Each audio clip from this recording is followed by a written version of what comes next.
আসসালামু আলাইকুম সবাইকে। আশা করি সবাই ভালো আছেন। তো আমিও আল্লাহর রহমতে ভালো আছি।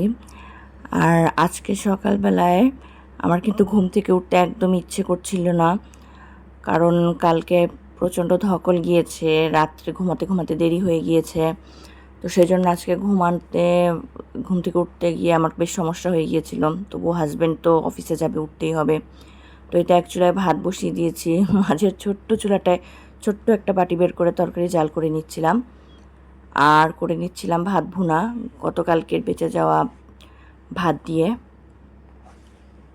তো আমি না ভাত ভুনাটা করার সময় একটুখানি যে আচারের তেল দিই, আচার আর আচারের তেলটা দিলে না ভাত ভুনাটা খেতে বেশ ভালো লাগে, একটা অন্যরকম ফ্লেভার আসে। তো এটাই দিয়ে আজকে নাস্তা সেরে ফেলবো। আর এই যে দেখেন আমার ডাইনিং টেবিলের অবস্থা, পুরোটা এলোমেলো হয়ে আছে, এগুলো সব আজকে গুছাতে হবে। তো সেই গোছগাছ করার জন্য শক্তির প্রয়োজন, তো এনার্জি গেইন করার জন্য একটু চা খাবো। আসলে এনার্জি গেইন করার জন্য না, চা খেলে হলো কি মুডটা ভালো হয়ে যায়, এটাই। আসলে চা খাওয়ার যাদের অভ্যাস তারাই বুঝে যে চা না খেলে আসলে ভালো লাগে না, কাজ করার এনার্জিটা তারা পায় না।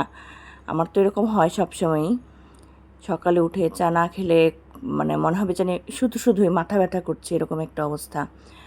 আর আজকে তো আমার কাজের প্রেশার থাকবে বেশি, কারণ আমার গতকালকের এগুলো সব ঢুকাতে হবে শোকেসে, প্লাস হচ্ছে আমার হাঁড়ির পাতিলগুলো উপরে তুলতে হবে। আবার আগামীকাল শ্বশুরবাড়ি যাব, সেই জন্য ব্যাগ গোছানো বাকি রয়ে গিয়েছে। তো দেখি সারাদিনে কতটুকু কি করতে পারি। আর এই তো চা নিয়ে আমি আমার জানালার কিনারে চলে আসলাম। এই জানালার কিনারটায় প্রচণ্ড পরিমাণে সুন্দর বাতাস, তো আমার খুব ভাল লাগে এই বাতাসে দাঁড়িয়ে দাঁড়িয়ে চাটা খেতে। আবার একটু বাইরেও দেখা যায়, তো এই জন্যই চা নিয়ে এখানে চলে আসলাম। কি সুন্দর একটা বাতাস, এটা আর কি ফোনে বোঝানো যাচ্ছে না, তবে সামনাসামনি যখন দাঁড়াই তখন বাতাসটা খুব গায়ে লাগে, একদম ঝিরিঝিরি একটা বাতাস। আর তারপর আমার বাচ্চারা বলতেছে যে গিফট আনপ্যাকিং করবে। গিফট আর কি তেমন তো কাউকে বলিনি, ওই যারা এসেছিল তারাই টুকিটাকি আর কি। তো এই তো চকলেটস পেয়েছে তারা অনেক, তারা তো খুব খুশি, কারণ চকলেটস এগুলো হচ্ছে তাদের মেইন অ্যাট্রাকশনের বিষয়। তো দুইজন ভাগাভাগি করতেছে, তুমি কোনটা নিবা আমি কোনটা নিব। আর আমার বাসায় না কোনো মানে এরকম বার্থডে প্রোগ্রাম থাকলে দুইজনকেই সবাই গিফট দেয়। আর এই মগটা হচ্ছে আমার মেয়েকে ওর ফুপ্পি দিয়েছে, দুই ভাই বোনকে দুইটা। তো তো প্রচণ্ড খুশি দুইজন গিফট পেয়ে এরকম। আর এই যে দুইজন ভাগাভাগি করে নিচ্ছে। আর এই যে একটা বাটি সেট, ফিরনি সেট, এটাও হচ্ছে আমার পাশের বাসার ভাবি দিয়েছে, সুন্দর ক্রিস্টালের ডিজাইন আছে নিচে, ভালোই হয়েছে, আমার সংসারের জিনিস হয়ে গেল। আসলে বার্থডে প্রোগ্রামে বাচ্চাদের খেলনা দিলে না ওটা পুরো ওয়েস্টই হয়, ওরা 2 দিন খেলে ফেলে রাখে। এটাও একটা ডেজার্ট বাটি, এটাও আমার পাশের এক ভাবি দিয়েছে। তো সেই জন্য আমারও মনে হয় খেলনার বদলে এগুলো সাংসারিক জিনিসই আসলে সংসারে কাজে লাগে, কারণ ওরা খেলে টেলে ফেলে দেয় 2 দিন পর, ঘরে আরও জিনিস মানে বেশি হতে থাকে, নোংরা হয় ঘর অনেক। তারপরে তো আমি আজকে যে কাপড় হচ্ছে ওয়াশিং মেশিনে দেওয়ার জন্য চলে আসলাম, আমার অনেকগুলো কাপড় জমে গেছে। আর গত কয়েকদিন বৃষ্টি বৃষ্টি ওয়েদারের কারণে কাপড় শুকাচ্ছিলও না, তো অনেক কাপড় জমে আছে, অনেক দিন ধরে না ধোয়া হয় না। তো আজকে দেখি কাপড়গুলো ধুয়ে অন্তত এক রুমে ফ্যান ছেড়ে কাপড়গুলোকে শুকাতে দিয়ে দিব, নইলে তো কালকে প্যাকিং করতে আমার সমস্যা হয়ে যাবে। আর এদিকে তো আমি সব প্লেট বাসনগুলো মুছে নিচ্ছিলাম ভালো করে, কারণ এগুলো শোকেসে তুলে ফেলতে হবে, সেজন্য।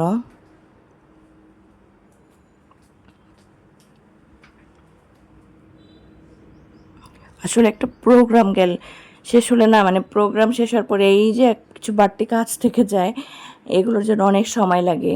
এই সবগুলোকে ভালো করে হেল্পিং হ্যান্ড সকালে সেসব ধুয়ে দিয়েছিল, তো আমি মুছে মুছে সব শোকেসে তুলে ফেলছিলাম, নইলে তো পরে আর সময় পাবো না। তারপর আমি গিফটের বাটিগুলো শোকেসে তুলে রাখছিলাম,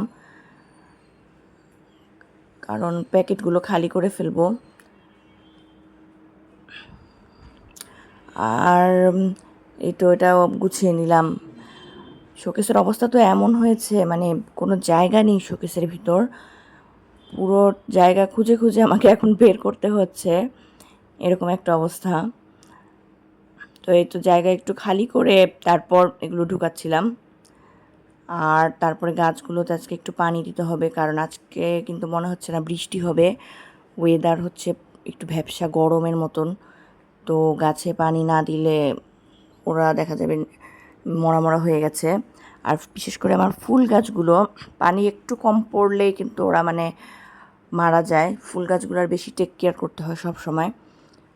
দুইজন তো খেলাধুলা নিয়ে ব্যস্ত আছে, প্রিঙ্গেলসের এক কৌটা নিয়ে বসে গেছে, খাচ্ছে সারাদিন। মানে জন্মদিনের মজাটা, গতকালকের মজাটা ওদের আজকেও আছে। তারপরে দেখেন ঘরের অবস্থা, সব ওগুলো টেনে ছিঁড়ে ফেলছে।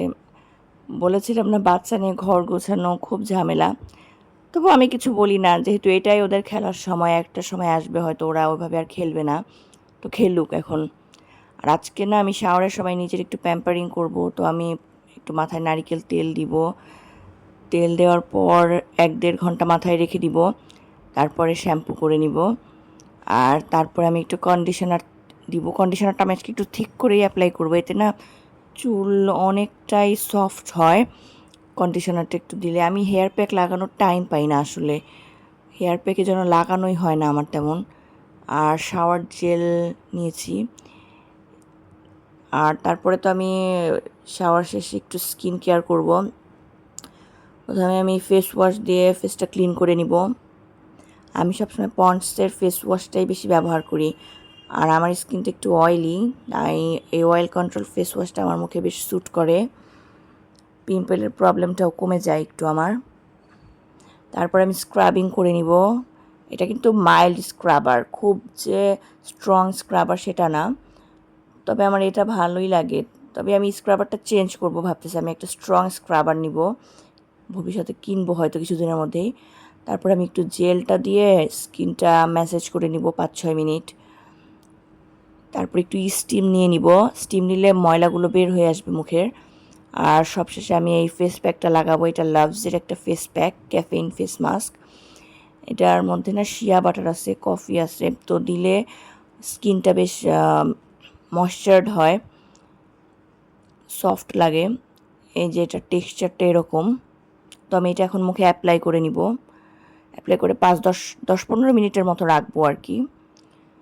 তো আমি ফেসটা ক্লিন করে এখন মুখে একটু সিরাম লাগিয়েছি, ক্রিম লাগিয়ে নিলাম, আর একটু লোশন লাগিয়ে নিব হাতে পায়ে।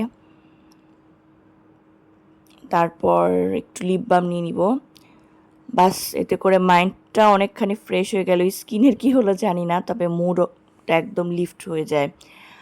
আর এই যে আমি কাপড়গুলো বের করে নিয়েছি, এখন ব্যাগটা গুছিয়ে ফেলবো। এখন কিন্তু প্রায় সন্ধ্যা হয়ে গেছে, মানে আমি দুপুরে ভাত টাত খেয়ে একটু ঘুম দিয়েছিলাম, ঘুম থেকে উঠে এগুলো গুছিয়ে ফেলবো।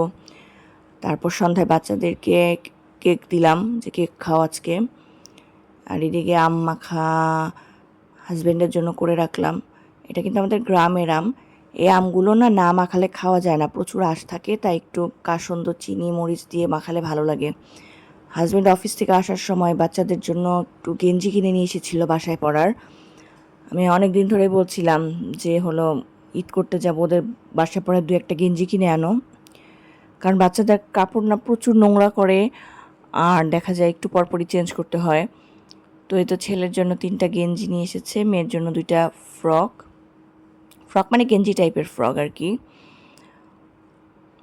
এখন এগুলো আজকে রাত্রেই আমি একটু ওয়াশ করে নিব, ওয়াশ করে শুকিয়ে নিতে হবে। তো আজকের ভ্লগটা এই পর্যন্তই। ভালো থাকবেন সবাই, ধন্যবাদ।